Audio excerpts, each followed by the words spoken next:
Hi, it's Rachel here again. Today I want to talk about whether shunning is compatible with the belief in the freedom of religious choice. Now, Jehovah's Witnesses would profess to believe that we should be free to choose our religion, but when we look at shunning, we see that that isn't really the case at all. But I wanted to start this video out with just talking about the Hippocratic Oath, because I've given it a bit of thought lately, and most people view it as saying, first, do no harm, and how often I've wished that that would be something that Christians would live by. I mean, shunning is a harmful thing, and there's many other things that are harmful that are practiced by not only witnesses but other professed Christians too. But I actually have the Hippocratic Oath online, and I'll just read you just one sentence out of it. It says, I will prescribe regimens for the good of my patients according to my ability and my judgment, and never do harm to anyone. To please no one will I prescribe a deadly drug, nor give advice which may cause death. Yes, reading that we can see that in times past the governing body or the leadership of Jehovah's Witnesses have given advice that has led to death, and it still does with the blood doctrine and others. Anyway, what am I going to do now is, yes, sorry, I have to have notes. Now, I wondered, is there anything comparable to that oath in the scriptures? And of course, we have the kingly law. That's how a lot of people know it. Or the golden rule. And that's in the Bible, and we can find it at Matthew chapter 7, verse 12, where it says, all things, therefore, that you want men to do to you, you must also do to them. So that's the kingly rule. So you'd think that that would prevent you from inflicting harm on another person, wouldn't it? Because you don't want people to harm you. So basically it's saying the same sort of thing. But do Jehovah's Witnesses really live by that when it comes to the practice of shunning, especially shunning your own family members? Let's see what some of the claims are that the Watchtower make when it comes to tolerating those with another religious belief. Because a lot of those who are shunned, of course, are those who have left not because of wrongdoing, but because they have chosen another belief system, or have rejected the beliefs or some of the beliefs of Jehovah's Witnesses. So if we look at the frequently asked questions section on jw.org, and there's a question there, are you tolerant of other religions? It says there, we follow the Bible's advice to respect everyone, regardless of their religious beliefs. We extend to others the same tolerance that we appreciate receiving from them. Oh, really? Okay. It seems that's perhaps the case, except if you are a former Jehovah's Witness. Right. Also, I just want to play a little clip from the very end of a video that you can find on JW Broadcasting, and it was a short video about conscientious objection, and they actually interviewed the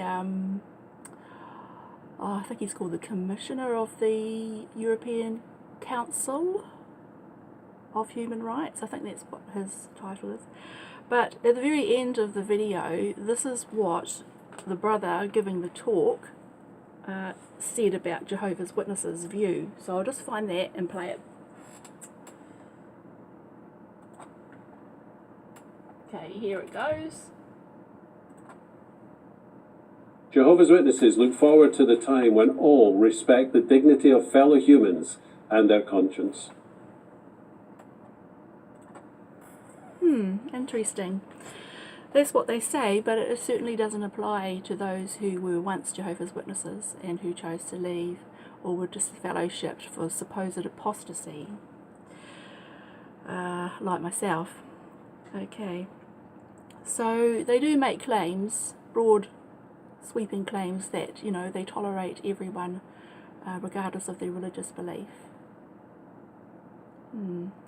Okay, now I just want to go to the Australian Royal Commission, because Geoffrey Jackson spoke there, and you can find his testimony online, and I'll just find what I've done with his... hang on just a sec. I just copy and pasted from the transcript some interesting points that he made in connection with disassociation and freedom of religion.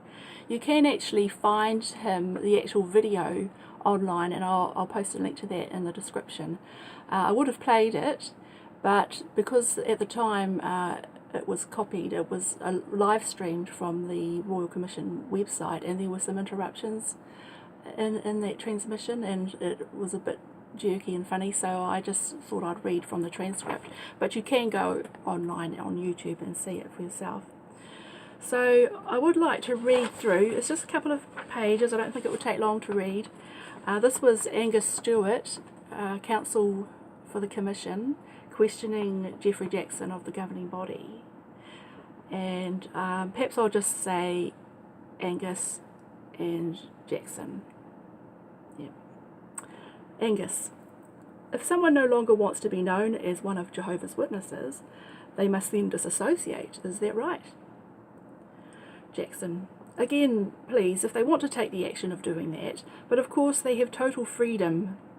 If they don't want to apply to officially be removed as one of Jehovah's Witnesses, they can tell anyone they want that they are no longer a Jehovah's Witness.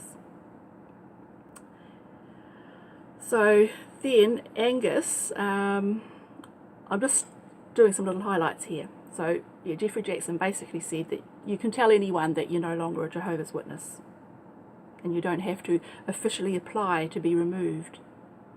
So disassociated. Okay, so then Angus whips out the organised book, and I'll put in the description what page you can find this on. And he reads there: the term disassociation applies to the action taken by a person who, although a baptised member of the congregation, deliberately repudiates his Christian standing, rejecting the congregation by his actions, or by stating that he no longer wants to be recognised as or known as one of Jehovah's Witnesses. So how does this... doesn't Geoffrey Jackson read the organised book? I mean, he just said before that you could tell anyone that you don't want to be a Jehovah's Witness and avoid being disassociated. But in the organised book, it says that if you state that you no longer want to be recognised or known as one of Jehovah's Witnesses, then the term disassociation applies to you. Or it could be an action like joining a church or the military or something like that. Someone would just have to see you going to church every Sunday, and you will be announced at the Kingdom Hall as no longer being one of Jehovah's Witnesses. So it's done without... I mean, he talks about if they don't want to apply to be officially disassociated, but a person doesn't have to apply. They just get automatically disassociated if their actions suggest they don't consider themselves as a witness anymore. Anyway, okay, moving on. Angus continues: so is it the case then that someone who no longer wants to be recognised or known as one of Jehovah's Witnesses must then disassociate? Because that seems to be what the book's saying. And Jackson says, no, it doesn't say they must do anything. If you read on, you will see there is a process. This gives the person the right to officially have an announcement made that they are no longer one of Jehovah's Witnesses. Oh gee, thanks. We're given the right. But as I already said, if they decide they don't want to exercise that right, they don't automatically come under this provision. I don't get it. I don't get it. Okay, then Angus says, but then people who don't exercise that right are then, in other words, they are, as you described, inactive, still subject to the rules and discipline of the organisation, aren't they? And Jackson says, I would have to check on that because personally that's not my field. But my understanding is if a person has made it known by their actions in the community over a period of years that they are not witnesses, we would only hold any reports in abeyance until they decided they want to return. Then Angus says, Mr. Jackson, I have to say that my understanding is if someone in that position is caught transgressing one of the rules, they would still be subject to the disciplinary proceedings, including possibly disfellowshipping. Is that not right? And then Jackson says, that is a possibility, but in all fairness to your question, I think there are circumstances. Okay, so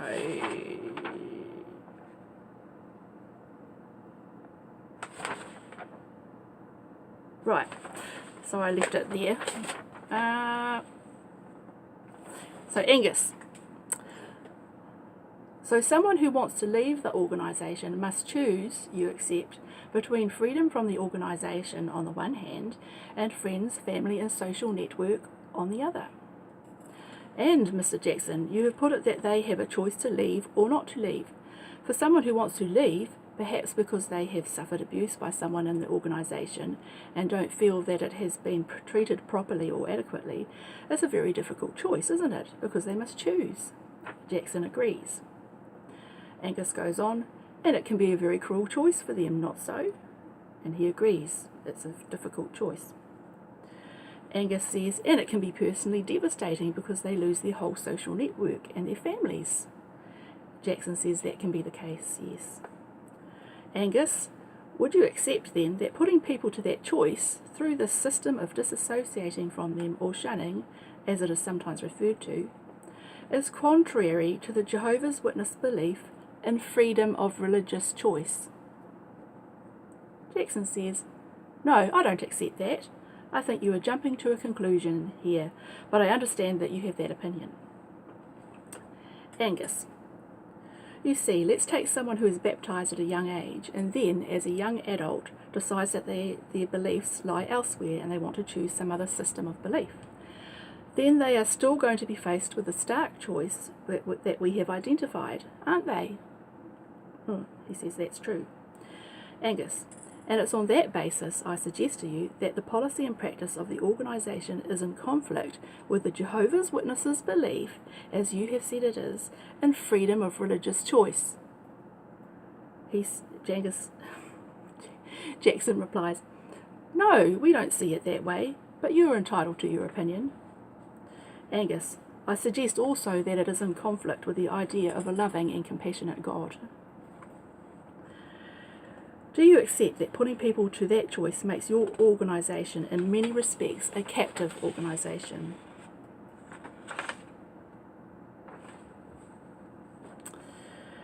I might have got my pages mixed up here.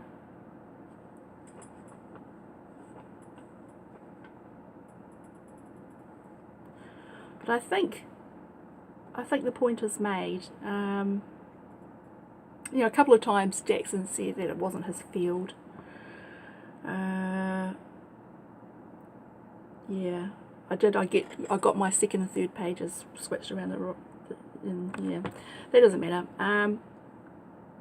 Yeah, I think the point's made. Okay. So strangely, Jackson couldn't see how shunning someone who changes their beliefs is not denying them their freedom of religious choice, or at least shunning is punishing them for the choice that they make.